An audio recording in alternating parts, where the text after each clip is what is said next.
आज मैं आपसे बात करूंगा सुख और परम आनंद में क्या अंतर है। भगवद गीता में इसकी व्याख्या किस प्रकार की गई है। हैप्पीनेस को सुख बोलते हैं और ब्लिस को परम आनंद। मनुष्य समुदाय इस सुख की प्राप्ति में दिन रात मेहनत कर रहा है। और ये सुख क्या है और किस प्रकार से ये सुख नश्वर है, इसको समझना होगा। अध्याय 2 में श्लोक संख्या 14 में कृष्ण जी अर्जुन से कहते हैं, हे कुंती पुत्र, सर्दी गर्मी और सुख दुख को देने वाले इंद्रिय और विषयों के संयोग तो उत्पत्ति विनाशशील और अनित्य हैं। इसलिए हे भारत, उनको तू सहन कर। ऐसा कृष्ण जी ने क्यों कहा? हमारी 5 ज्ञानेंद्रियां हैं और 5 ज्ञानेंद्रियों से हम जो भी ज्ञान ग्रहण करते हैं वो विषय के माध्यम से होता है। और ये विषय हैं शब्द, स्पर्श, रूप, रस और गंध। प्रत्येक इंद्री इन 5 विषयों से ज्ञान ग्रहण करती है। और जब इंद्रिय और विषय का संयोग हो जाता है तो उसे सुख कहते हैं। मनुष्य जिसे सुख मानता है वो इंद्रिय और विषय का संयोग है। जैसे हमारे कान हैं, उसका विषय है शब्द। तो यदि हमें प्रशंसा सुनने को मिले, अपनी तारीफ सुनने को मिले, तो हमें खुशी होती है, हैप्पीनेस आती है। क्यों? क्योंकि जो कान रूपी इंद्रिय है उसका विषय शब्द है और ये शब्द अच्छे होने पर हमें सुख प्रदान करते हैं। दूसरी ओर यदि कोई हमारी निंदा करे तो निंदा की स्थिति में हमें दुख मिलता है, अर्थात सुख का विलोम दुख। आंखों से यदि हम सुंदर दृश्य देखते हैं, सुंदर रूप देखते हैं, तो आंखों का विषय रूप है। कुरूपता हमें पसंद नहीं आती। तो रूप दिखने पर हमारी आंखें खुश होती हैं और कुरूपता दिखने पर हमें दुख प्रतीत होता है। ऐसे ही रसना, रसना का विषय है स्वाद। जो भी स्वादिष्ट भोजन है वो इस इंद्रिय को पसंद है। जो भी स्वाद है वो हमें पसंद है। लेकिन अगर कोई चीज़ स्वाद के अनुकूल हमारे नहीं है तो रसना रूपी इंद्रिय हमें दुख प्रदान करती है। त्वचा से हम स्पर्श करते हैं तो जो स्पर्श मुलायम होता है, नाजुक होता है, उसे हम पसंद करेंगे। किसी खुरदुरे पत्थर पर अगर हमारा हाथ रख दिया जाए तो हमें दुख महसूस होगा। अग्नि पर अगर हमारा हाथ रख दिया जाए तो हमें दुख महसूस होगा। शीतलता पर अगर हमारा हाथ रख दिया जाए तो हमें सुख महसूस होगा। तो यह त्वचा का विषय है। गंध नासिका का विषय है। हमें सुगंध अच्छी लगती है, दुर्गंध नहीं। तो जो भी अच्छी गंध है, गुलाब का फूल अगर हम सूंघ रहे हैं तो हमें सुख प्रतीत होगा। लेकिन वहीं पर अगर कोई दुर्गंध आ रही है तो हमें दुख प्रतीत होगा। तो शब्द, स्पर्श, रूप, रस और गंध, ये 5 विषय हमारी जो 5 ज्ञानेंद्रियां हैं, हमारी आँख, नाक, कान, त्वचा और रसना अर्थात जीभ, तो ये 5 ज्ञानेंद्रियां इन 5 विषयों के साथ संयुक्त होकर हमें सुख प्रदान करती हैं और हम इसी को वास्तविक सुख मान लेते हैं। हमें कभी नहीं लगता कि इंद्रिय का जब विषय से वियोग हो जाता है तो हमारा सुख चला जाता है। इसीलिए कृष्ण जी अर्जुन को समझाते हैं कि तू चिंता मत कर, तू दुखी मत हो, क्योंकि सर्दी गर्मी सुख दुख को देने वाले इंद्रिय और विषयों के संयोग की उत्पत्ति होती है, उनका विनाश होता है, इसलिए वो अनित्य हैं। इसलिए हे अर्जुन, उनको तू सहन कर। इंद्रिय और विषयों का संयोग होने पर जो सुख की प्रतीति होती है वो वास्तविक सुख नहीं है। इसके ठीक विपरीत कृष्ण जी पुनः दूसरे अध्याय के 15वें श्लोक में समझाते हैं, हे पुरुष श्रेष्ठ, सुख दुख को समान समझने वाले जिस धीर पुरुष को ये इंद्रिय और विषयों के संयोग व्याकुल नहीं करते, वो मोक्ष के योग्य होता है। इंद्रिय का विषय से संयोग हो अथवा वियोग हो, लेकिन व्यक्ति पर उसका प्रभाव न पड़े, तो ये माना जाएगा कि वो मोक्ष के योग्य है। तो जो भी साधक है विषयों के संयोग और वियोग में राग द्वेष हर्ष शोक न करना, इसका अभ्यास जब करते करते साधक की ऐसी स्थिति हो जाती है कि किसी भी इंद्रिय का किसी भी भोग के साथ संयोग होने पर उसे व्याकुलता नहीं होती और उसमें किसी तरह का विकार उत्पन्न नहीं होता चाहिए। तब ये समझना चाहिए कि वो धीर और सुख दुख में समभाव वाला हो गया है। जब ऐसी स्थिति बने कि इंद्रिय का विषय से संयोग हो रहा है अथवा वियोग हो रहा है, किंतु मनुष्य शांत है, तो इस स्थिति को ब्लिस कहा जाता है, परम आनंद।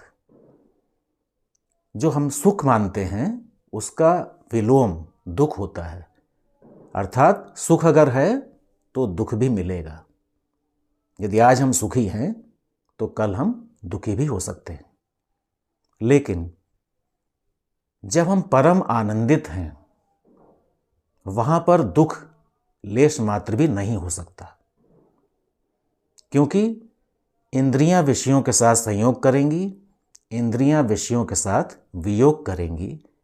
दो ही स्थितियां होती हैं और यही दो स्थितियां सुख और दुख कहलाती हैं।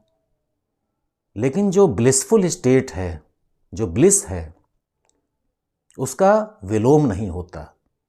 परम आनंद का विलोम क्या होता है? तो जब साधक परम आनंद की अवस्था में पहुंचता है, सांसारिक सुख और दुख उसे प्रभावित नहीं करते, तो कृष्ण जी ये घोषणा करते हैं कि वो मोक्ष के योग्य है।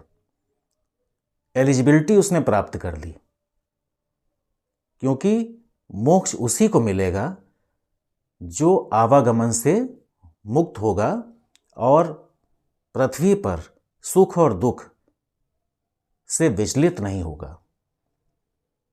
क्योंकि यदि हम राग और द्वेष के तहत जीवन व्यतीत करते हैं तो निश्चित रूप से राग और द्वेष हमें बांधते हैं, और जब हम कर्मों में बंधते हैं तो कर्मों का फल भोगने के लिए हमें पृथ्वी पर आना पड़ता है।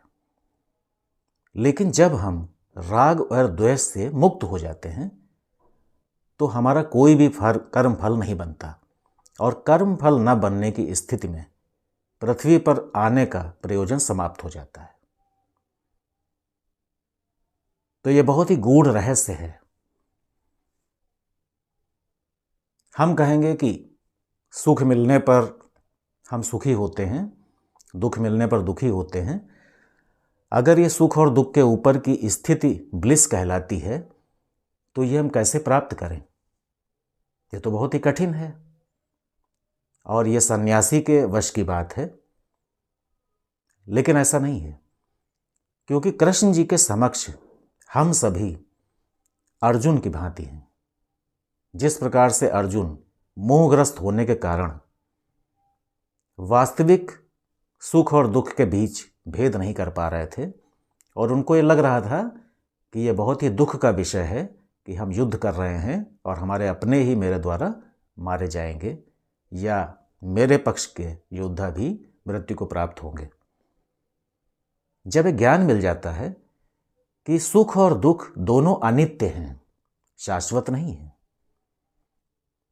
केवल परम आनंद ही शाश्वत है, और वो परम आनंद इंद्रियातीत है, इंद्रियों से परे है। क्योंकि हम जो भी पाप कर्म करते हैं वो इंद्रियों के वशीभूत होकर करते हैं। इंद्रियां हमें विषय की ओर दौड़ाती और इंद्रियों को विषयों से संयोग दिलाने के लिए हम पाप कर्म में लिप्त हो जाते हैं, क्योंकि हमें पता है कि अगर यह इंद्रिय इस विषय से संयुक्त हो जाएगी तो जो परिणाम होगा उसको हम सुख कहेंगे। उस सुख की चाह में उस इंद्रिय को उस विषय से संयुक्त कराने के कारण हम बहुत सारे पाप कर्म बांध लेते हैं। लेकिन जो सुख हमें प्राप्त होता है वो स्थायी नहीं होता, वो अनित्य होता है। कुछ समय के पश्चात वो समाप्त हो जाता है। लेकिन उस सुख को पाने में जो पाप हमने किया है वो पाप नित्य होता है, जो आपके आवागमन का मुख्य कारण बनेगा। तो यहां पर कृष्ण जी का बताने का उद्देश्य यह है कि जब भी कोई इंद्रिय किसी विषय की ओर आकृष्ट हो तो हमें तुरंत साक्षी भाव से देखना पड़ेगा कि क्या यह उचित है। कहीं ऐसा तो नहीं कि इस इंद्रिय का इस विषय से संयोग होने पर जो परिणाम प्राप्त हो रहा है वो दुखपूर्ण हो, जिसको हम सुख की संज्ञा दे रहे हैं। यहां पर एक साधना की आवश्यकता है, यहां पर एक गहन अभ्यास की आवश्यकता है। तो जो भी मनुष्य इस पथ पर चलना चाहता है उसे यह प्रयास करना होगा कि जब भी ऐसी स्थिति आए तो उसे साक्षी भाव से देखना होगा कि हम जो करने जा रहे हैं उसका परिणाम क्या होगा, और जो ये सुख हमें मिलने वाला है ये अनित्य सुख है। कहीं ऐसा तो नहीं इस अनित्य सुख की प्राप्ति के लिए मुझसे ऐसी भूल हो रही है जो मुझे पतन में ढकेल दे। तो जैसे जैसे साधक इस ओर सोचेगा वैसे वैसे उसका मन स्थिर होता जाएगा, और मन स्थिर होने पर व्यक्ति सही निर्णय ले सकेगा। तो सभी लोग एक अभ्यास करें कि सुबह से लेकर शाम तक हमारी कौन सी इंद्रिय किस विषय के लिए व्याकुल हो रही है, इसको ध्यान दें। और इसको ध्यान देने पर उस इंद्रिय को, उस विषय को जबरदस्ती व्याकुल होने से रोके। ये प्रयास करें कि कहीं ऐसा न हो कि यह इंद्रिय इस विषय से संयुक्त होकर मुझे पाप कर्म में ढकेल दे। तो जब हम साक्षी भाव से उस ओर दृष्टिपात करेंगे तो निश्चित रूप से हम उस इंद्रिय को उस विषय से संयुक्त होने से रोक सकेंगे और पाप कर्म से बच जाएंगे। तो ये अभ्यास हमें पूरे दिन करने की कोशिश करनी है, और निश्चित रूप से धीरे धीरे इसको करते करते हम इस अवस्था को प्राप्त हो जाएंगे कि कोई इंद्रिय हमारा पतन का कारण नहीं बन सकती, और आपको स्वयं अच्छा लगेगा। भीतर से आपको लगेगा कि आप मानसिक रूप से मजबूत हो चुके हैं, आपका आत्मबल बहुत ही दृढ़ हो चुका है, कोई भी दुख आपको विचलित नहीं कर सकता। आप सदैव परम आनंद की अवस्था में रह सकते हैं, और ये ब्लिसफुल स्टेट जब प्राप्त हो जाती है तो मनुष्य योनि हमारी सफल हो जाती है।